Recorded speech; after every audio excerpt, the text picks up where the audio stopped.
Politics are overrated, but Hashem saving us is never overrated. It's underrated, unfortunately. It's something that people stamp on. People, they say thank you if they know about it, and we forget about it. Just like Rav Shalom Arush writes in his book, Shara Todah, the Jewish people in the desert, we saw all the kindnesses, all the miracles that Hashem did for us. Even the fact that we defeated Amalek, or I should say temporarily, and we were able to overcome them with Moshe Rabbeinu's help, with the help of the tzaddikim, with the help of the tzaddik emes, the true tzaddik. We just got an email, everybody just got an email, I just got an email, a message on WhatsApp from a beautiful rabbi saying, it was a news article, that Harav Mekubal, Rav Kook, also from Tiberia, and I think I saw his brother there and his sons commenting that it said that he made a shehecheyanu, he made a blessing over the presidency, over the fact that Donald Trump became president. Why? Why? And why was he pay attention? Why would it matter that a rabbi would pay attention to the presidency? We know, a very high, a very huge rabbi.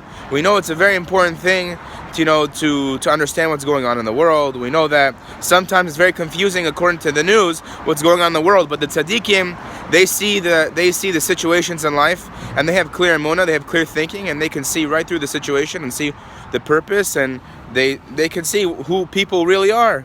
And he said that it was a big joy, and we averted a huge, Hashem did a big miracle for us, and he made Donald Trump president, because Hillary Clinton, he writes, Hillary Clinton is a Amalek.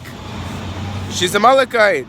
She's going to inflict suffix and doubt and craziness into people.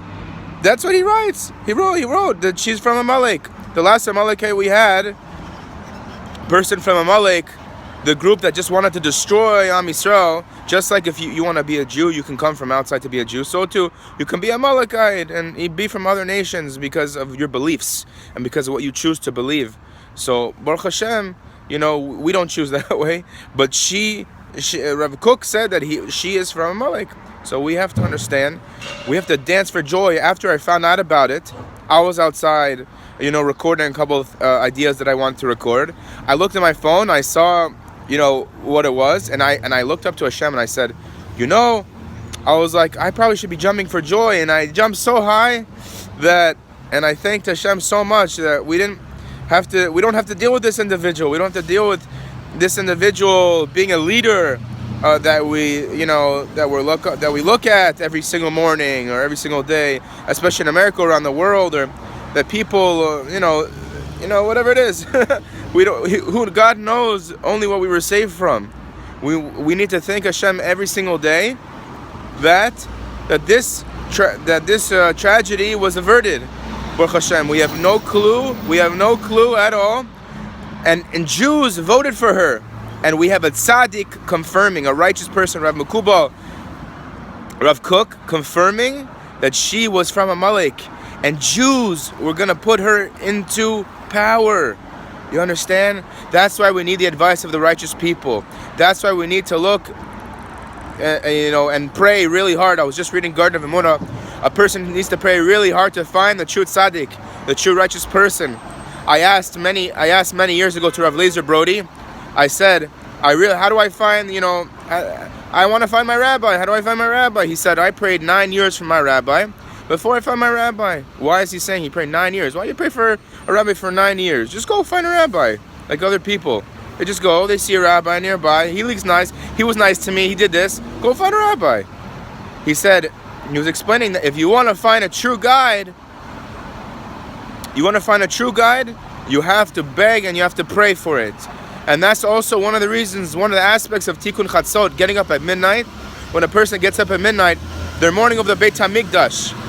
And Rabbi Nachman of Breslov explains that the ikar aspect, the main aspect of the Beit HaMikdash, the holiness of the Beit HaMikdash, was through the righteous people. So when you're mourning over the Beit HaMikdash, it's also mourning over the fact that we don't have true leaders, Baruch Hashem. or that we're yearning for true leaders. Thank God, Baruch Hashem, there are people like Rav Jor, there are people like Rav Shalom, there are people like Rav Berlin, there are people like Rav Nassim Maimon, there are people like beautiful people that a person can attach themselves to. Beautiful, beautiful people.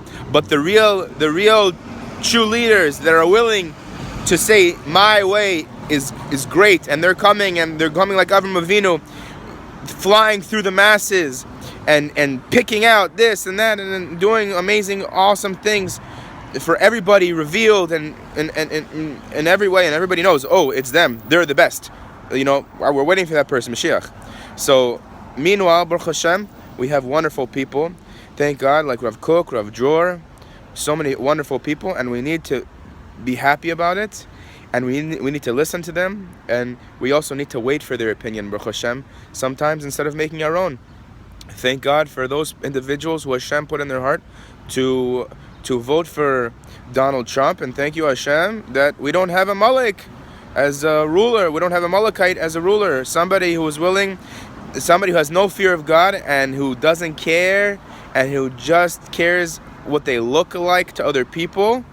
And in the end, Chas v'Shalom, we would never have known what even our Jewish people, they voted for her. They wanted that situation, but Hashem said no. And when Hashem says no, Baruch Hashem, there's nothing you could do about it. And Baruch Hashem, there's nothing we can do about it. I hope everybody really, really takes this to heart and has a wonderful, wonderful day. And thank God.